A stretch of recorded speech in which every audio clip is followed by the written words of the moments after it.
je suis Charlotte, référente Identitovigilance à La Réunion et je travaille au sein du groupement de coopération sanitaire THESIS.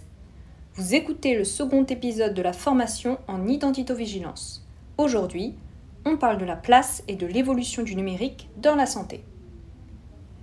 Une stratégie de e-santé ou santé numérique a vu le jour en avril 2019, dans le cadre des travaux Ma Santé 2022. Ma Santé 2022, c'est un texte qui présente la politique de transformation du système de santé français.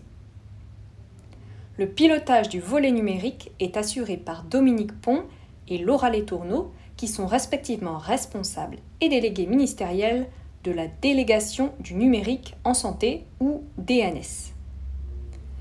Dans la feuille de route intitulée « Accélérer le virage numérique », 5 grandes orientations et 26 actions sont décrites pour engager tous les acteurs de la santé ainsi que les usagers des soins dans cette transition numérique.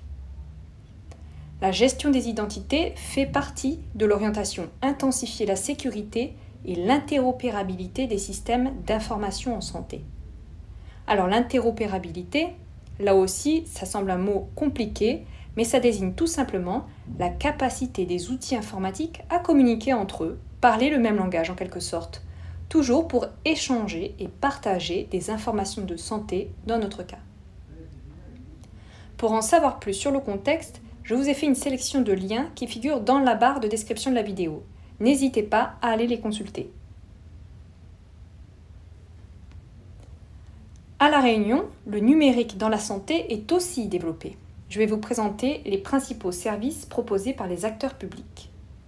Vous avez peut-être entendu parler de Lien, de la MSS pour la messagerie sécurisée de santé, du DCC pour le dossier communicant de cancérologie, du ROR pour le répertoire de l'offre de soins régionale. Eh bien, en fait, ce sont tous des services proposés par la structure régionale en charge de la e-santé à La Réunion. Il s'agit du GCS THESIS. Je précise, les orientations nationales du numérique en santé sont impulsées à La Réunion, comme dans toutes les autres régions de France, par l'Agence régionale de santé ou ARS et un groupement dédié à leur mise en œuvre opérationnelle. À La Réunion, il s'agit du GCS THESIS. Les professionnels et les structures de santé du territoire peuvent y adhérer. Ils bénéficient alors des services numériques et participent également à la gouvernance et au développement de ce groupement. Différents types de services numériques sont proposés. Des services techniques, des applications et outils numériques, du conseil, de l'expertise et une médiathèque masanté.re qui propose des contenus de santé pour le grand public. Si vous êtes raccordé à la plateforme régionale, vous produisez et alimentez ces services avec vos données santé et vous les utilisez ensuite pour améliorer la prise en charge de vos patients.